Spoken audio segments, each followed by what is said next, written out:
ಗಿಲ್ಲಿ ಆಟದ ಶೈಲಿ ನಿಮ್ಗೆ ಹೇಗೆ ಅನಿಸ್ತಿದೆ? ಅಂದರೆ ಅವ್ರು ಕಾಮಿಡಿ ಮಾಡ್ತಾ ಗೇಮ್ಗಳಿಗೆ ಕಾನ್ಸಂಟ್ರೇಟ್ ಮಾಡಲ್ಲ ಅನ್ನೋಂಥ ರೀತಿ ಆಗಿರ್ಬೋದಾ, ಅಥವಾ ಅದೇ ಅವ್ರಿಗೆ ಪ್ಲಸ್ ಆಗ್ತಾ ಇದೆ ಅಂತ ಅನಿಸ್ತಿದೆಯಾ? ಹೇಗೆ? ಅದೇ ಅವ್ನ ಶಕ್ತಿ ಅಣ್ಣ, ಅದು ಚೆನ್ನಾಗಿದೆ, ಕರೆಕ್ಟಾಗಿದೆ. ಅವ್ರು ಏನು ಆಡ್ತಿದ್ರು ತುಂಬ ಕರೆಕ್ಟಾಗಿ ಆಡ್ತಿದ್ದಾರೆ. ಆ ತೀಟೆ ತರಲೇಬೇಕು ಅಲ್ವಣ, ನಗುನೂ ಬೇಕಲ್ವಣ. ಮನೇಲಿ ಬರೀ ಜಗಳ ಆದರೆ ಹೆಂಗಣ ನೋಡೋದು? ನಗು ಬೇಕಲ್ವಣ. ಚೆನ್ನಾಗಿದೆ. ಆ್ಯಕ್ಷನ್ ಮೂವಿಗಳಲ್ಲೇ ಒಬ್ಬರು ಕಾಮಿಡಿ ಅಂತ ಯಾಕಿರ್ತೀವಿ ಅಂದರೆ ಅದು ಮನ್ಸಿಗೊಂದು ಒಂದು ಹಿತಾನ ಇಡಲಿ ಅಂತಲ್ವಾ, ಹಂಗೆ ತುಂಬ ಪ್ಲಸ್ ಇದೆ. ಅದು ಕರೆಕ್ಟ್ ಇದೆ.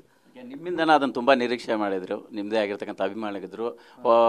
ಸುದೀಪ್ ಹೊರಗಡೆ ಪಂಚ್ ಡೈಲಾಗ್ ಹೊಡಿತಿದ್ರು, ಒಳಗಡೆ ಅದೆಲ್ಲವೂ ಕೂಡ ಏನೋ ಒಂದು ಚೇಂಜಸ್ ಮಾಡ್ಕೊಂಡ್ರು ಅನ್ನೋಂಥದ್ದು ಆಯ್ತಾ? ಅಣ್ಣ ಇಲ್ಲ, ಅಂದರೆ ನನಗೆ ಎಷ್ಟು ಮಾತಾಡೋಕೆ ಬರೋದು ಅದೆಲ್ಲ ಮಾತಾಡಿದ್ದು. ಆಮೇಲೆ ಅದು ಒಂದ್ಸರಿ ಡೈರೆಕ್ಟ್ ಹರ್ಟ್ ಆಗ್ಬಿಡುತ್ತಣ್ಣ ಅವ್ರಿಗೆ. ಇಲ್ಲಾಂದ್ರೆ ನಾವು ಯಾರಿಗೂ ಹರ್ಟ್ ಮಾಡಲ್ಲ, ಮಾತಾಡ್ತೀವಿ. ಸಿನಿಮಾದಲ್ಲಿ ಅದು ಮೊದಲೇ ಹಿಂಗೆ ಹೇಳ್ತೀನಿ ಅಂತ ಆಪೋಸಿಟ್ ಅವ್ರಿಗೆ ಗೊತ್ತಿರುತ್ತೆ, ಹಿಂಗೆ ಗೊತ್ತಿರುತ್ತೆ, ಅವ್ರ ರಿಯಾಕ್ಷನ್ ಹಿಂಗಿರುತ್ತೆ ಅನ್ನೋದು ಇಲ್ಲಿ ಆಗಿರುತ್ತೆ. ನಾವು ಏನೇ ನಾವೇ ಬರ್ಕೊಂಡು ಹೇಳಿದ್ರು ಅಲ್ಲಿ ಹಂಗೆ ಹೇಳಿದಾಗ ಅದು ಸೀರಿಯಸ್. ನಾನು ಒಂದ್ಸತಿ ರಘುಣ್ಣನ ನಾನು ಒಂದ್ಸರಿ ನಾಮಿನೇಟ್ ಮಾಡ್ತಾರೆ, ಈ ಒಂದೇ ಕಾರಣಕ್ಕೆ ನಾಮಿನೇಟ್ ಮಾಡ್ತಾರೆ. ಏನಕ್ಕೆ ಅಂದರೆ ಅಲ್ಲಣ್ಣ ಅದೇನೋ ಕಿತ್ತಿ ತೋರಣ ಕಟ್ಬಿಡ್ತೀನಿ ಅಂತ ಬಂದೆ, ಇಲ್ಲಿ ನೋಡಿದ್ರೆ ಆಯುರ್ವೇದಿಕ್ ಚೂರ್ಣ ಮಾಡ್ತಾ ಇದೆಯಾ ಅಂತ ಅಂತೀನಿ. ಅದವ್ರು ಡೈರೆಕ್ಟ್ ಹರ್ಟ್ ಆಗ್ಬಿಡುತ್ತೆ. ಒಂದ್ಸತಿ ನನ್ನ ನಾಮಿನೇ ಮಾಡ್ತಾರೆ ಅದೊಂದೇ ಕಾರಣಕ್ಕೆ.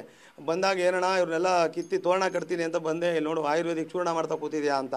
ಹಿಂಗೆ ಆಗ್ಬಿಡುತ್ತೆ. ಅವಾಗ ಬೇಡಪ್ಪ ಹಿಂಗೆ ಅಂದು ಹರ್ಟ್ ಆಗ್ಬಿಟ್ಟು ಇದರಿಂದ ನಾಮಿನೇ ಆಗ್ಬಿಡ್ತೀವಿ ಅಂತ ಅಲ್ಲೆಲ್ಲೋ ಅದನ್ನು ಕಮ್ಮಿ ಮಾಡ್ಕೊಳಕ್ಕೆ ಹೋಗ್ತೀವಿ.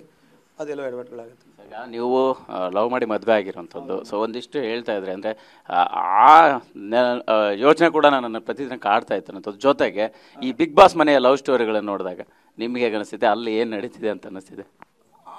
ಅದು ನನಗೆ ಅಷ್ಟು ಗೊತ್ತಾಗಲ್ಲ. ನಾನು ಜಾನರ್ಗೆ ಹೋಗ್ತಿರ್ಲಿಲ್ಲ. ಅವರು ಸೂರಜು ರಾಶಿಕಾಲೆಲ್ಲ ಕೂತ್ಕೊಂಡು ಮಾತಾಡೋರು. ಅಕಸ್ಮಾತ್ ಅದೇ ನಾವು ಹಿಂಗೆ ನಾವು ಒಬ್ಬರು ಫ್ರೆಂಡ್ಸ್ನ ನೀವು ಹೆಂಗೆ ಹಂಗೆ ನೋಡಿದ್ರಿ ಅಂದ್ಬಿಡೋರು. ಅಥವಾ ಫ್ರೆಂಡ್ಸು ಇರ್ಬೋದು, ನಮ್ಗೆ ಗೊತ್ತಿಲ್ಲ ಅವು ಏನು ಮಾತಾಡ್ತಿದ್ರು ಅನ್ನೋದು ನಮ್ಗೆ ಗೊತ್ತಿಲ್ಲ. ಆಮೇಲೆ ಅದೇ ನಿನ್ನೆ ಅಣ್ಣ ಹೇಳ್ದಾಗಲೇ ಗೊತ್ತು, ಅದೇನೋ ಸ್ವಿಮ್ಮಿಂಗ್ ಪೂಲ್ ಹತ್ರ ಅದೇನೋ ಮಾತೆಲ್ಲ ಬಂತು ಅಂತ. ಅದನ್ನೆಲ್ಲ ಕೇಳೋಣ ಅಂದ್ಕೊಂಡೆ. ಅದು ಬಂದಿದ್ದೆ ನಿನ್ನೆ ಶನಿವಾರದ ಎಪಿಸೋಡು. ನಾನು ಭಾನುವಾರ ಇಲ್ಲಿದ್ದೆ, ಹಂಗಾಗಿ ನನಗೆ ಅದು ಕೇಳೋಕ್ಕೂ ಟೈಮ್ ಸಿಗಲಿಲ್ಲ. ಅದೇ ಆ ಟ್ರೈ ಅನ್ನೋ ವಿಚಾರನೂ ಧ್ರುವಂತನ ಕೇಳ ಅಂದ್ಕೊಂಡು ಏನು ಗುರು ಅದು ಟ್ರೈ ಅಂದರೆ ಅಂತ ಏನು ಅಂದ್ಕೊಂಡು ನೀನು ಹೇಳಿದೆ ಅಂತ ಅಲ್ಲಿ ಅಣ್ಣನ ಮುಂದೆ ಒಂದಷ್ಟು ಎಕ್ಸ್ಪ್ಲನೇಷನ್ ಕೊಟ್ಟಿದ್ರು. ಆದರೂ ಪರ್ಸ್ನಲಾಗಿ ಕೇಳೋಣ ಅಂದ್ಕೊಂಡಿದ್ದೆ ಅಷ್ಟಲ್ಲಿ. ಈಗ ಅಲ್ಲಿನ ಕೋಡ್ ವರ್ಡ್ಗಳು ಕೂಡ ಇತ್ತು, ಕೋಡ್ ವರ್ಡಲ್ಲಿ ಮಾತಾಡೋಂಥದ್ದು ಒಂದು ಸ್ವಲ್ಪ ನಿಧಾನಕ್ಕೆ ಶುರು ಆಗ್ತಾ ಇತ್ತು ಅನ್ನೋಂಥದ್ದು. ನಿಮಗೆ ಅದೆಲ್ಲವನ್ನ ಹೆಂಗೆ ಗಮನಿಸ್ತಾ ಇದ್ರಿ ಅಂತ? ಇತ್ತು ಅಣ್ಣ, ಆ ಥರ ಸಣ್ಣ ಸಣ್ಣದ ಹೆಸರುಗಳಿತ್ತು, ಏನೇನೋ ಯಾರಿಗೂ ಗೊತ್ತಾಗಬಾರ್ದು ಅಂತ. ಸುಮ್ಮನೆ ಈಗ ರಿಷಾ ಅಂದರೆ ರಿಸ್ಕ್ ಅಂತ ಒಂದು ಹೆಸರಿಟ್ಟಿದ್ವಿ, ಸ್ಪಂದುಗೆ ಸ್ಪೈ ಅಂತ ಒಂದು ಹೆಸರಿಟ್ಟಿದ್ವಿ, ಅಂದರೆ ಗೊತ್ತಾಗಬಾರ್ದು ಟಕ್ ಅಂತ. ಈ ಥರದ್ದು ಒಂದು 4-5 ಕೋಡ್ ವರ್ಡ್ಗಳಲ್ಲಿ ಏನೇನೋ ನಡೀತಿತ್ತು. ಆಮೇಲೆ ಇವ್ರದ್ದು ಜಾನ್ವಿ ಮ್ಯಾಮ್ದು ಅಶ್ವಿನಿ ಮ್ಯಾಮ್ದು ತುಂಬ ಇತ್ತಂತ ಆ ಥರದ್ದು.